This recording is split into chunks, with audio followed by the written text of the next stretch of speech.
No, you don't even want to go out. It's raining. Hey, little one. Stop begging at the door and just please stop because nobody wants to hear that bull crap.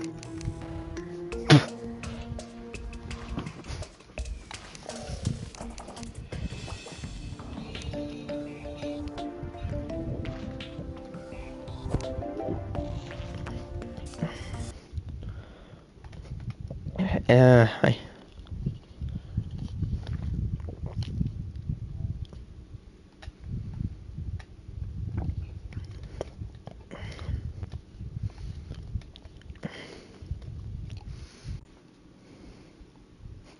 Ah. Mm mm mm mm mm mm.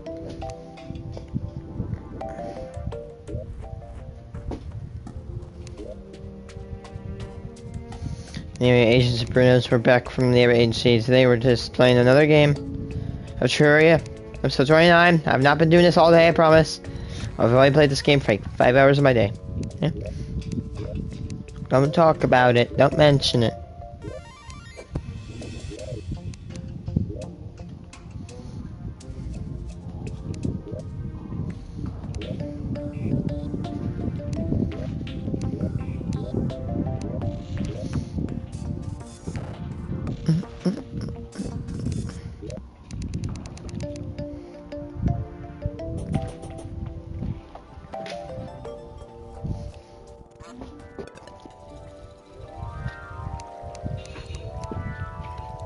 Oh my god, my dog is being annoying.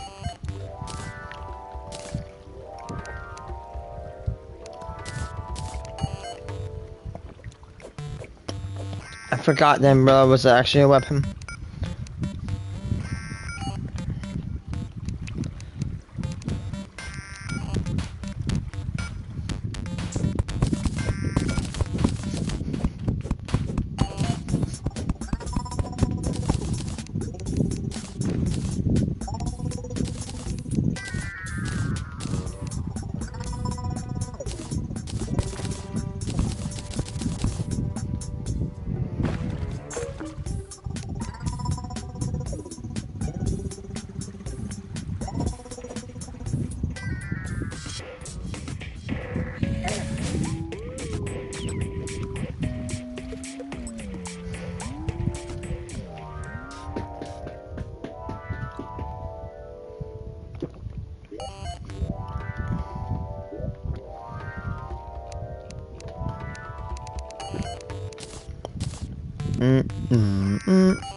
Maximum accuracy right there.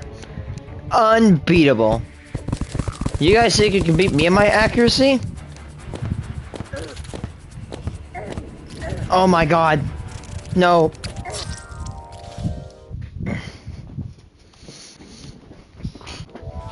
That was one of the most embarrassing things I've ever done in this game.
Oh.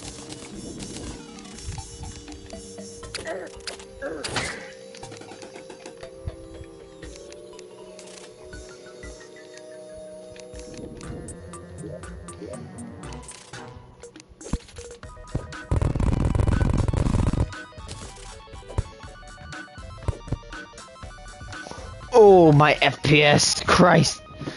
Come on, man. I'm playing on a PS5. How is it lagging, my guy? Oh. Oh. Yes. Oh. Oh. Do it again, Daddy.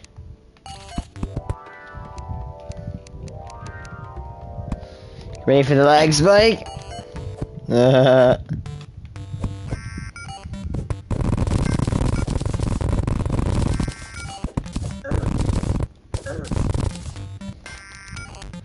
Do you see this exquisite content of this sand? Must be 18 or over, my guy.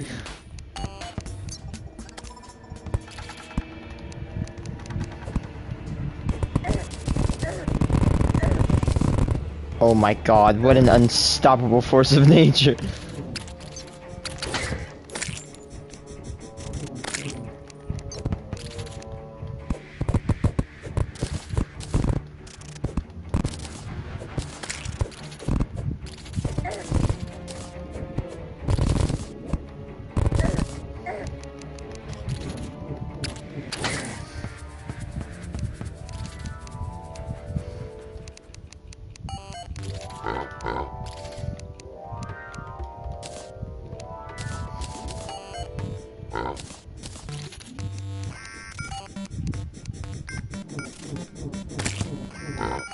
Did you really think you could get me? I was just joking.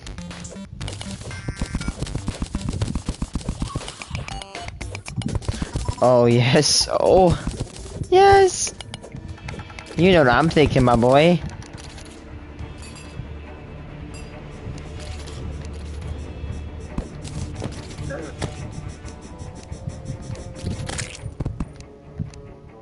Ooh-wee.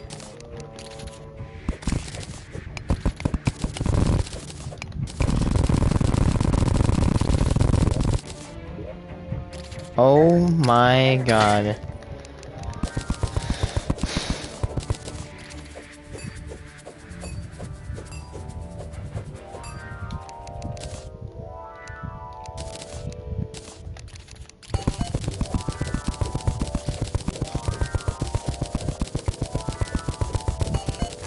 Oh my god.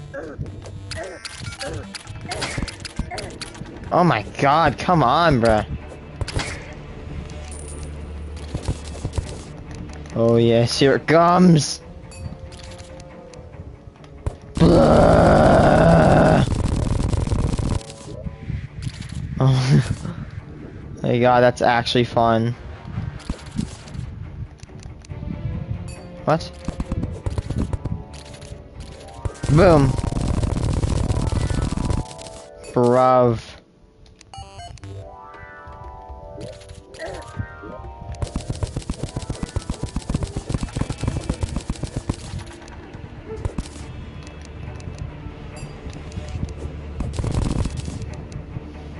That was sad.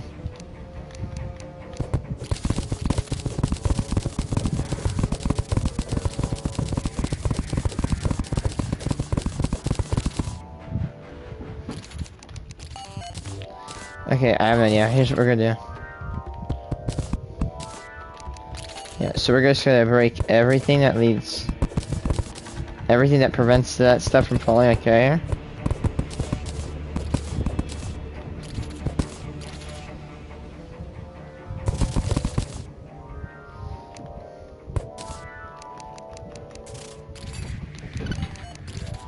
And boom.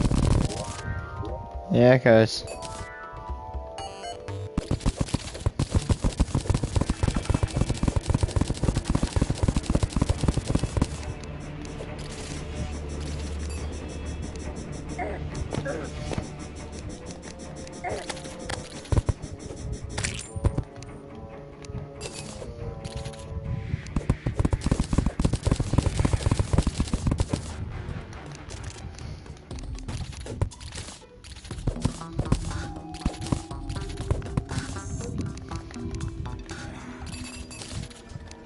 And go. Oh.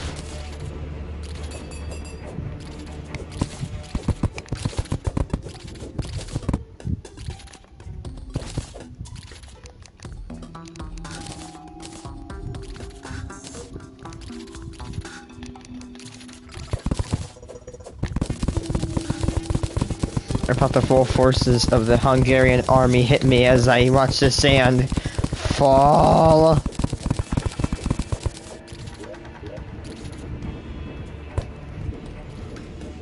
My God.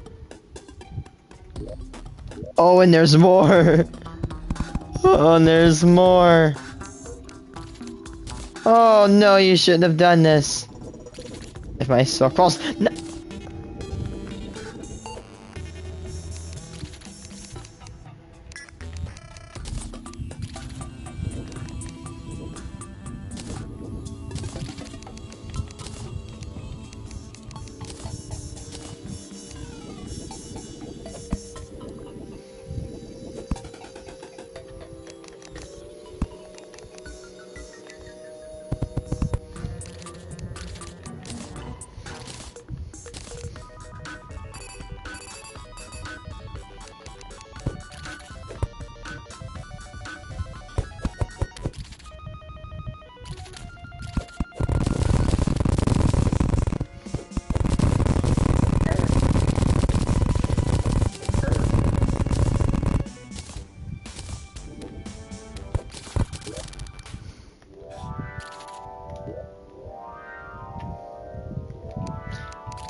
I think we have enough. That is a lot of sand. I'm worried about destroying it. Yeah, those little chunks have been kind of ripped out. Might target the bottom next time.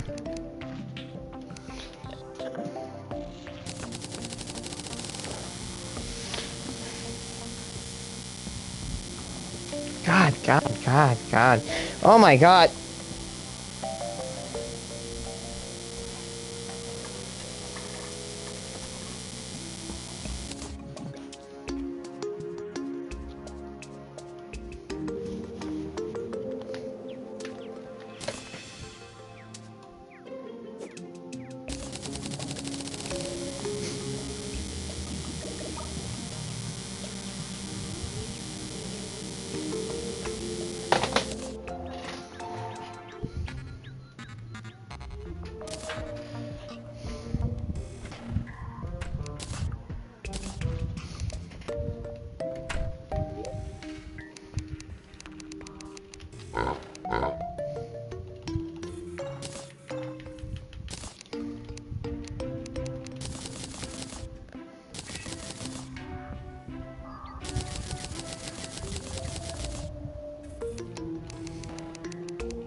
Yeah, I have all the rubies I'm gonna need for any base.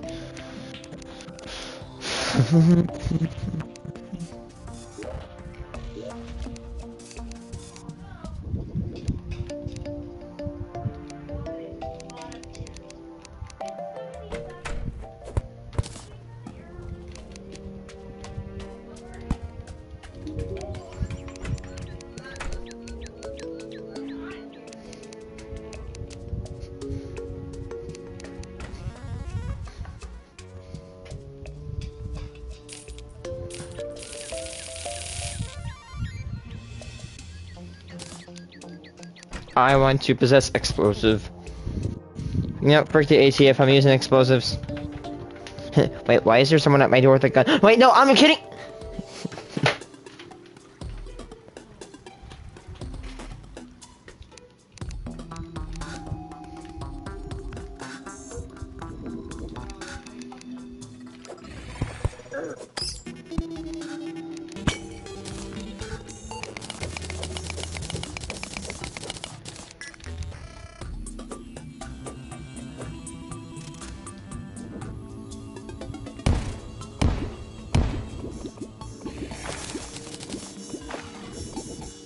That was a good hit.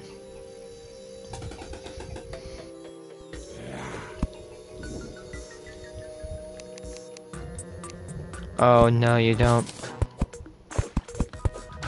Nada.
I'm aware of your presence.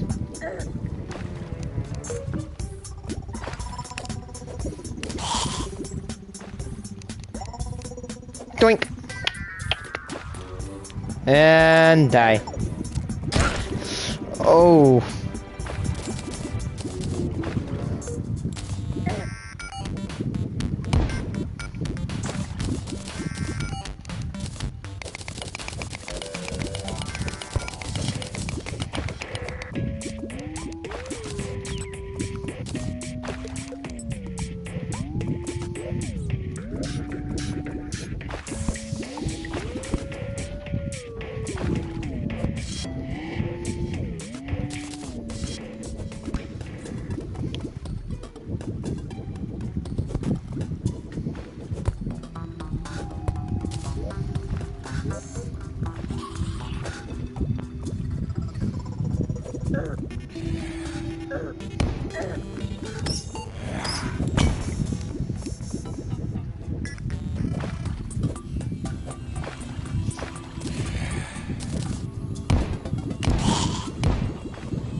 Oh!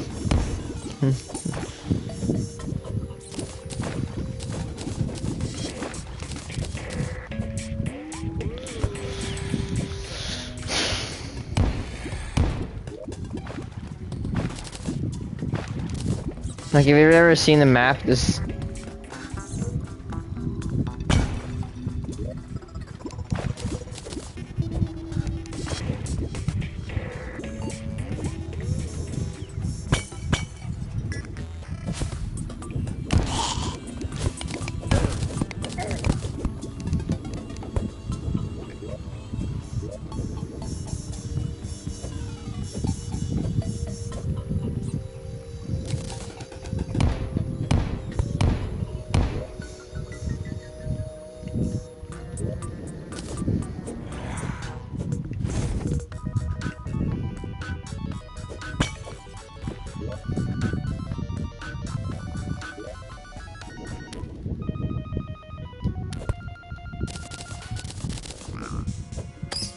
Da,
Every Sony movie ranked. Right now, you're in the middle of it. People, partners, connecting to advance it. Funding for Shaperless is provided by Squarespace, the sponsor of today's video. From websites and online stores to marketing tools and analytics, Squarespace is the all-in-one platform to build a beautiful online presence and run your business. Spider-Verse is #1. You knew that before you clicked on the video. It's Spider-Verse. You're just here to see how I ranked all the other movies. So Sony Pictures Animation has quite the repertoire. On the one hand, they've made a couple of the most beloved animated films in recent memory. And I really must emphasize that. A couple. Because on the other hand, they've made so much pure, unadulterated shit that I would like to formally rescind all my criticisms of Disney, Pixar, and DreamWorks' outputs. How do you make so much unfiltered garbage and then out of nowhere pop out a genuine masterpiece once in a blue moon? If this is like Illumination where you have no interest in art at all and produce a constant steady stream of shit just for the sake of making money, then I get it. But god damn, why can't Sony just let the talented people that make the best films run things? Well, fortunately, I do think that's what the future holds for this studio, and I'm excited for said future now that we've gotten a few glimpses of what they can do when they just let talented creators run wild. But while the future is bright, the past is mostly dark. Gonna be honest, this is the hardest video I've ever had to make because there are so many garbage films that this studio produced. And I've really shot myself in the foot with my personal criteria of what counts for the purposes of this list. I always go by the list of each studio's works on Wikipedia, which is the reason I didn't count the direct-to-DVD DreamWorks film Joseph King of Dreams, for example. But the Sony list on Wikipedia has it all. Direct-to-DVD sequels, live-action films with CGI elements, you name it. I hate live action. Sony produced, it's on this list. Oh, well, what's that? Do you hear that sound? That's the sound of pure, unadulterated agony! Why did I make me do this? Whatever, congratulations. You guys get to watch me suffer even longer than we thought. That should be fun. Let's just get this all over with so we can talk about Spider-Verse again. Disappointment in the game of life! To be perfectly honest, it feels really unfair to What's that movie serves up? I've never heard of it. as a part of this list for one simple fact. It is not a movie. It is a feature-length commercial. And no, I'm not exaggerating. This isn't like other movies that are filled with excessive product placement, yet at their core can still be considered feature films, like Space Jam 2, Ralph Breaks the Internet, or even the Emoji Movie, which I'm sure you all expected to be at the bottom of this list. And now as we speak, you're probably editing your smug comments that I will bet my entire life savings that the Emoji Movie is at the bottom of this list. There has never been a more obvious bottom spot in any ranking video ever, and you're editing those comments to just say, oh, shit. You see, none of you understand the soul-sucking awfulness that is this commercial. And yes, I fully consider Surf's Up 2 to be nothing more than a commercial for WWE. This product was conceived as a commercial when WWE approached Sony regarding making a product that would help expand their brand and reach a new generation of audiences. So yeah, it is a textbook advertisement that they slapped the Surf's Up IP onto because they fundamentally misunderstood everything about the original movie. Every single element of this commercial is wrong. Spoilers for later in the list, but the original Surf's Up is pretty keynote, as the kids say. It has an extremely unique mockumentary format. Like, the entire movie is presented as if it's a documentary, with shaky cam, characters acknowledging the camera crew, and just an overall vibe of authenticity. It's one of the most unique animated films I've ever seen, solely based on how it's presented. Do you think this commercial kept that framing device up, or evolved the concept in some way? Who the do you think you're kidding? Of course not. That would take effort. And why put effort into a literal WWE commercial? They just film it like any normal quote-unquote movie would be filmed. They could only be bothered to make like 12 character models for this commercial. The WWE stand-in animals are incredibly flat, boring characters because you can't do anything that paints any of them in a negative light because that would go against the purpose of this advertisement. But you know who were perfectly fine with painting in a negative light? The main character. Cody in this is insufferable, mainly because he straight up just is not the same character. He's an annoying prick who's overly obsessed with winning and being famous, even though the entire point of the first movie was that he learns that winning and being famous isn't important. He learned all that from his idol in a really compelling way. I'm sorry, what idol?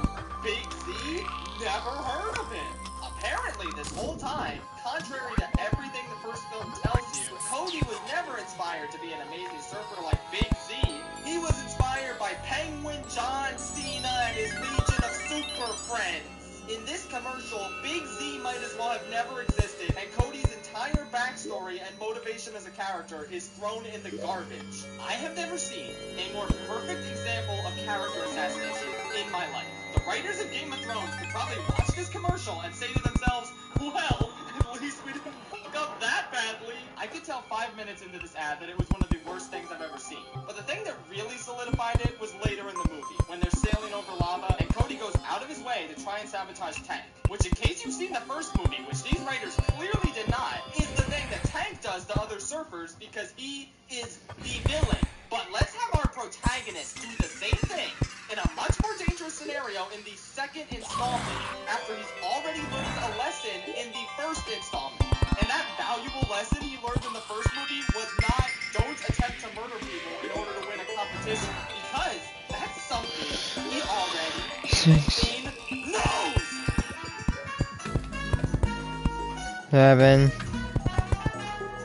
As a result of this chicanery, he nearly gets his best friend Chicken Joe killed in molten lava, and doesn't seem to be he's just concerned about justifying his shitty actions to the WWE. So they rightfully tell him to fuck off, and he does, and you might as well just end this here. Who even cares anymore? Surf's Up 2 makes Cars 2 look like The Empire Strikes Back, and it makes Earwig and the Witch look like Citizen Kane. Dear Evan Hansen? More like, dear God, it's so much better than this piece of fucking ass. I have not hated a product this much since Artemis Fowl, which, if you remember, is my actual least favorite movie of all time. This train wreck literally only exists so Sony can suck off these WWE stars while destroying everything the original Surf's Up had going for it. It has absolutely nothing to offer and should not be watched by anyone, regardless of if they like the original film or not.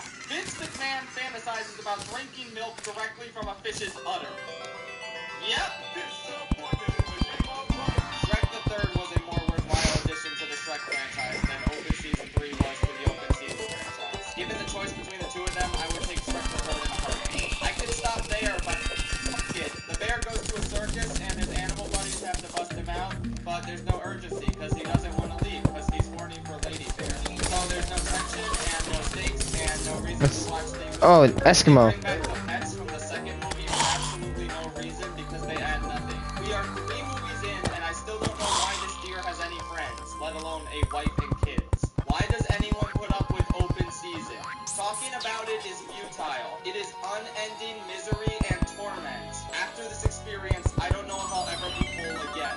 A part of me is forever sullied. If I got anything out of watching this franchise, it's a huge appreciation for the Madagascar NASCAR series, because at least its characters are funny and likable, even if the movies are kind of average. Spending time with these shitty, tepid, boring, basic-ass animals has rotted my brain so thoroughly. The funniest aspect of this movie is the fact that the fourth movie completely ignores its existence, just like that one good franchise. Every new character introduced in this third movie is just completely gone in the fourth one, including the bear's new girlfriend and the deer's kids. Even Shrek Forever After kept the kids. Sony really just shat this out and then abandoned it in the woods, and you should do that too. Go take your copy of Open Season 3 and chuck it into the woods somewhere. I'm kidding, obviously. That's littering, and you shouldn't do that. What you should do is purchase a steamroller and run over your copy of Open Season 3. Now return to the Smurf. I cannot even be. God, I hate this. I can't believe I actually liked this as a kid, but then I grew up and I'm like, oh wow, that's annoying as hell. Better because it's more creative through the use of Gargoyle's magic, and it actually has a plot, unlike the first one. But the first one does have Neil Patrick Harris's character acknowledging how stupid the Smurfs are in general. And Hank Azaria is good as Gargamel in both movies. There you go. That is the summation of every good thing in the Smurfs duology. These movies are cynical, commercialized dumpster fires that barely even qualify as features. Do you remember when like the advertising for the second one came out, and then after that it was just radio silence? Like nobody really cared about it. I love that scene from Disney Sauce. Suck, suck, suck. God, that movie is so pure. I have to watch it. Getting sent to prison, but he escaped with magic flies. And then the Smurfs are sad, but Barney cheers them up by showing them the wonder of Guitar Hero and Google and M&M's. Products are cool, kids. Purchase them now. There genuinely is so little ridiculous about this movie that it's ridiculous. I was this close to giving it a 1 out of 10, and I thought about it, and I realized, no, it wasn't quite a soul-sucking, awful, worthless experience with incomprehensible filmmaking that destroyed something I have any emotional attachment to. So I figured, okay, maybe the second one will break through and be the 1 out of 10 experience. But no, this one was actually a little less terrible. Color me actually disappointed. But honestly, for all intents and purposes, these are the same film. Just soulless, horrific, lazy experiences that sometimes seem a little bit by Hank Azaria as Gargamel, but for the most part make me want to kill my Smurf. The only time I felt true joy watching either of these movies was in the first film where they're going through Times Square for the first time, and you can see a billboard for Community. As someone who wasn't there to watch Community when it first came out, I had so much trouble picturing it as a mainstream TV show that would get this kind of advertising. It is so damn weird, and I can't believe NBC just marketed it like it was a regular sitcom. So yeah, thank you for giving me sweet serotonin. The rest of these movies can go smurf themselves. One time when I was 10, Which I one had is to go see a special doctor for something, all the way out in Baltimore, Maryland. It was a scary experience being so far from home, waiting in the doctor's office at a pretty young age. And the worst part of all of it, the most negative aspect of this whole experience that I still vividly remember, is the fact that they were playing Open Season 2 in the waiting room. It was horrific.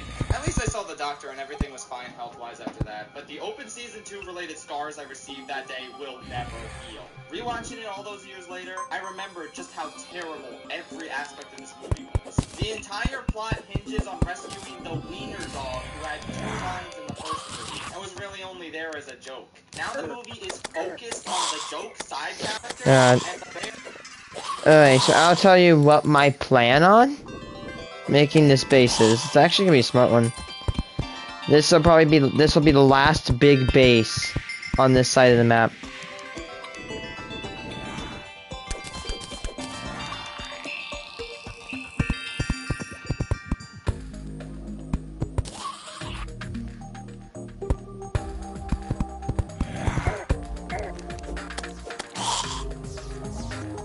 Aww. Main character is now a side character. The dear main character is still a main character, and you wish he was a side character, but he's somehow even less likable than he was in the first film, where he wasn't even likable. What does his girlfriend see in him? Honestly, she's better off with a Patrick Warburton impersonator deer. Why is the Patrick Warburton impersonator asshole deer the one officiating this wedding? Why doesn't Bear do it? You can't seriously tell me this deer has a license to officiate a wedding. These are animals. They clearly don't need licenses to do this. Anyone can do it. Why is it the asshole deer that both the bride and groom hate? Oh well, who cares? The deer is a gigantic asshole and I really want them to just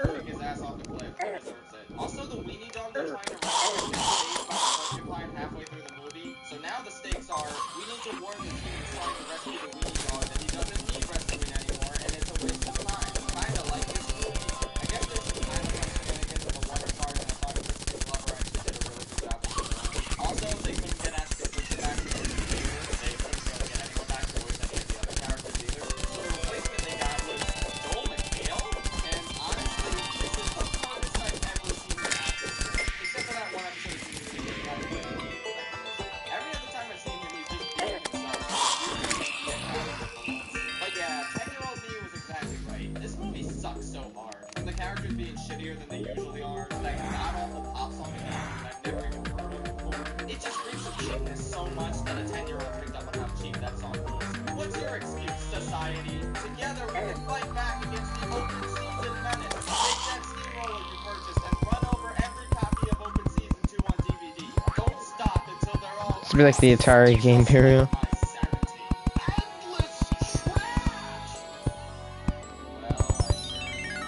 Oh god.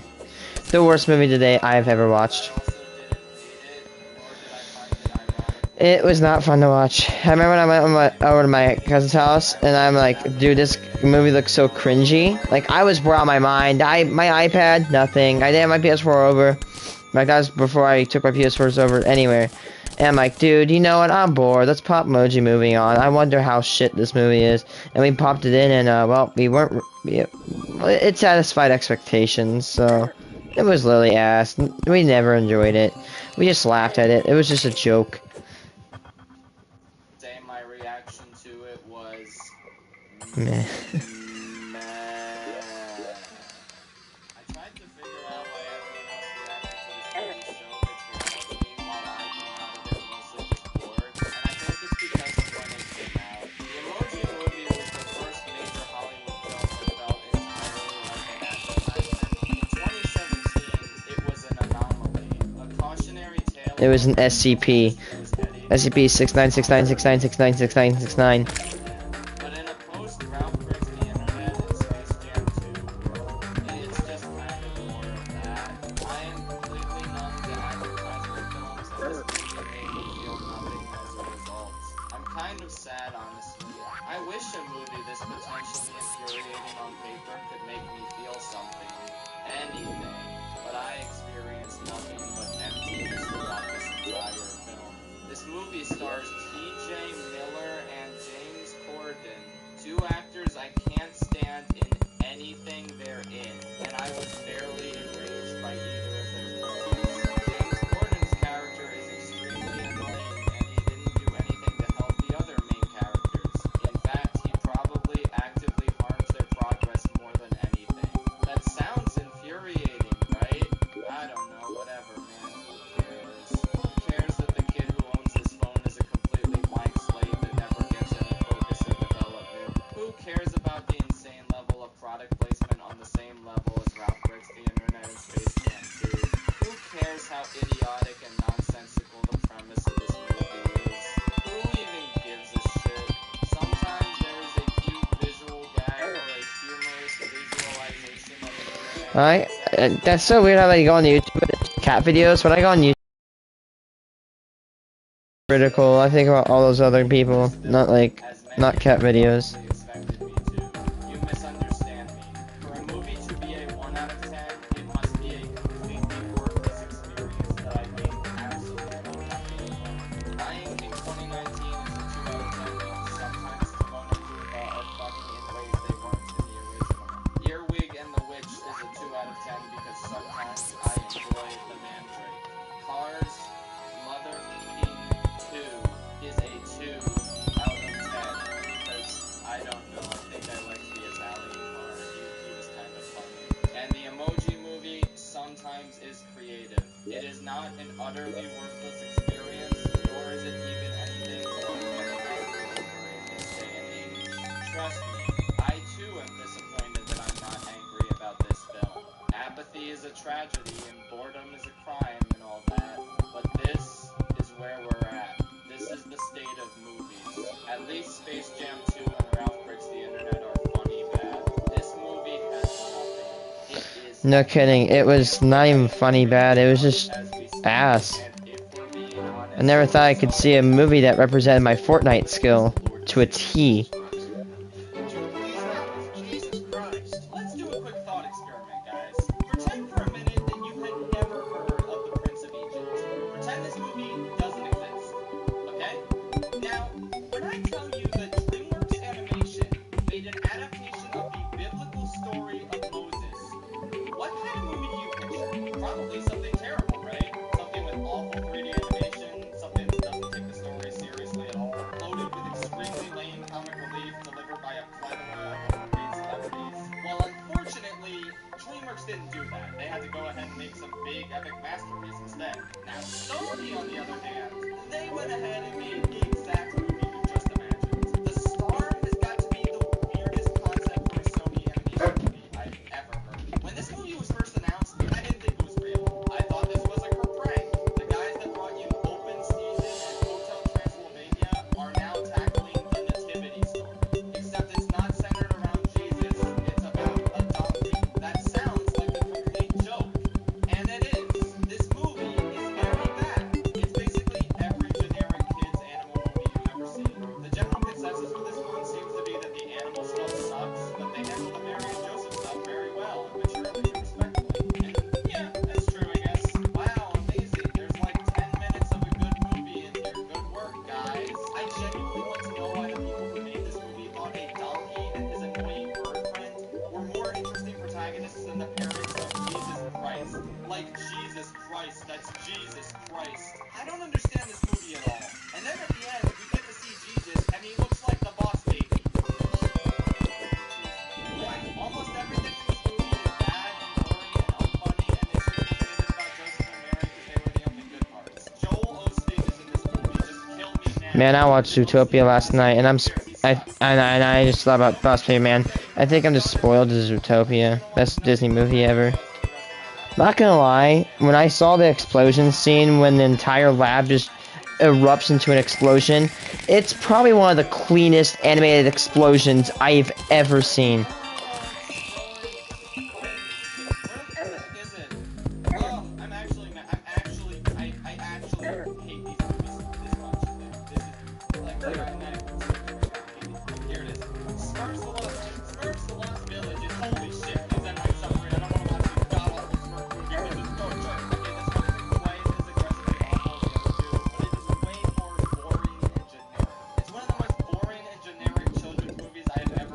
Is this basically just trolls?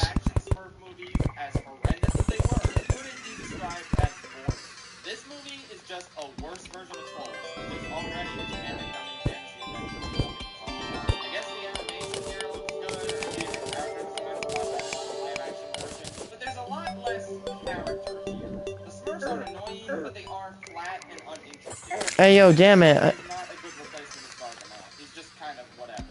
There's one part where Gargamel is drowning, and two of the Smurfs really want to save him, even though he's the mortal enemy of all Smurf kinds. But they save him anyway, and then he betrays them. Wow, I can't believe it. The whole point of this mission was to warn this other villain of Smurfs that Gargamel is coming. Why not just let him go? Then later they find out Gargamel went the wrong way, and he's trapped in the evil swamp where he'll probably die. And then they send scouts to go look for him, and he follows the scouts to the village of Smurfs. And it really just feels like you guys are causing all the problems here. Just leave Gargamel to his own devices, and you'll all be perfectly safe.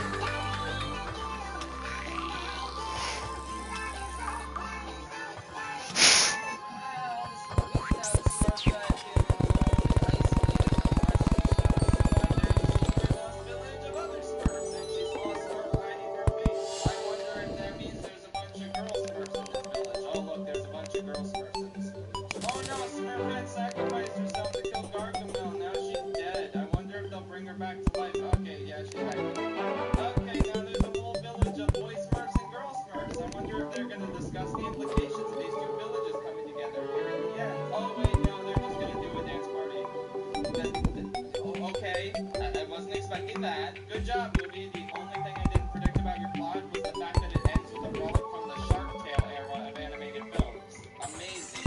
I don't know, there's nothing offensively bad about this movie, but I think my tolerance for incredibly generic fright like this has really reached a new low.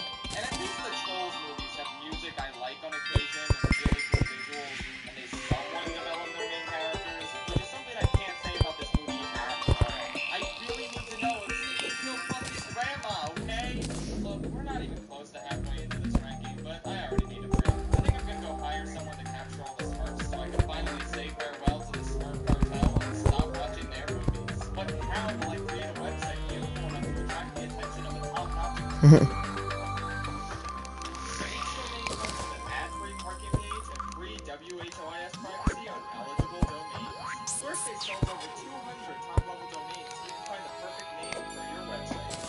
For the rest of the world, craziest part, this one is It's honestly the best direct-to-DVD sequel out of all of them. Despite the subtitle Scared Silly implying this is just some one-off terrible Halloween special, this one is actually the most like a direct sequel to the original. It brings back the original villain, who's genuinely really entertaining in both this and the first movie, adds in a ton of references to the first film that were lacking in 2 and 3, and generally feels like it's going in a more natural direction for this franchise than either of the previous sequels. It's not as bad as either of them. With that said, it's still bad.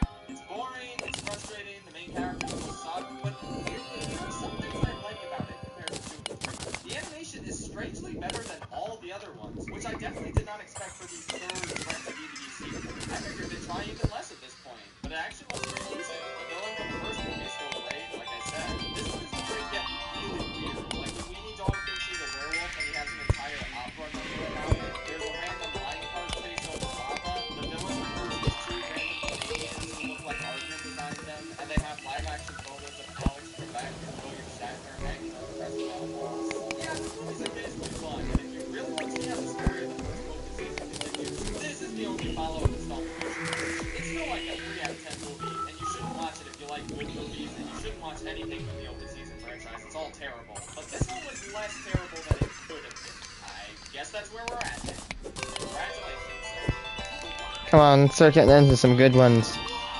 Open Season is a movie where it's a season and they open it up. I don't really know what to say about this movie. It's the most generic possible thing they could put out if the studio's first feature film. It's taking the big, grumpy guy and annoying sidekick shtick that started with Shrek and put it in the woods. Wow, amazing. How innovative. Now that I think about it, there's actually a scene early on in the movie where some humans mistake the deer for being a donkey. So, yeah, they knew exactly what they were doing.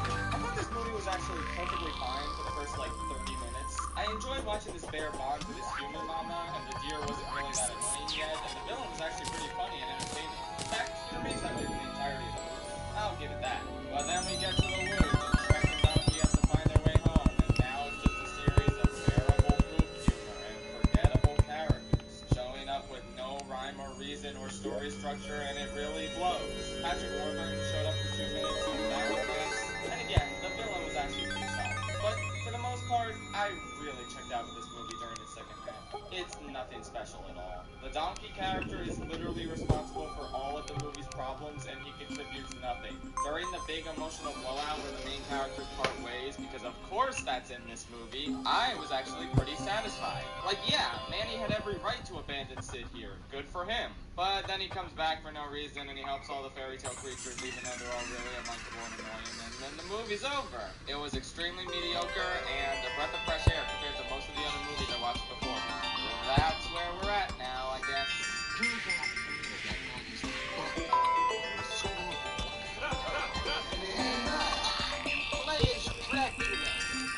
Explore over 3 levels. Hotel Transylvania 3, Summer Vacation. Is that Hmm. really what you're gonna call this movie?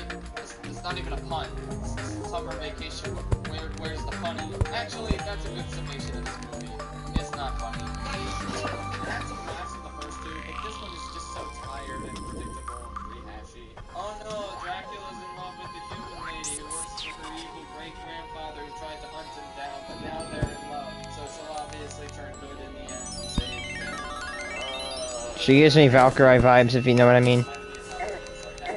Her hair reminds me of Valkyrie. Aren't horrible, so good for them. This is a much better franchise than Open Season, but like, that's not really dude, what can I even say at this point? I feel so empty. Like I said, this is the hardest video I've ever had to make. Sony has made so many absolutely soul-crushing movies, and I just need a summer vacation of my own. Even though it's currently December, but whatever, who cares? Just let me die. Okay, so Goosebumps 2 Haunted Halloween is a standalone sequel with new characters that feels like a traditional Goosebumps. In my opinion, I like the first. I like the first Goosebumps better. Goosebumps like the first one was. This one has Ken Jeong and he does nothing. Jack Black's only in this one for 5 minutes and he also does nothing. The effects are noticeably worse than the first movies. The writing is noticeably worse. The movie is only funny when Jack Black is on screen. These kids think they can kill Slappy by locking him in a box and then throwing that box in the river, because I guess they forgot that he can teleport, and then he just teleports on top of their car 2 minutes later, because yeah, how did they not not expect that. One of them suggests Bernie Slappy, and then they say, no, let's not do that. Let's just throw him in a box. He's definitely dead. He's not dead now. They play Rocket League with Slappy, and he brings some Street Fighter toys to life, and then one of the kids talks about how awesome Big Brain is. No big It's not real coins, it's virtual coins. Actually, really, really cool. It's in process called mining. Yeah, that's real. That happens. Hmm. That's a summary of everything of them in this movie. It's whatever. I don't care about it.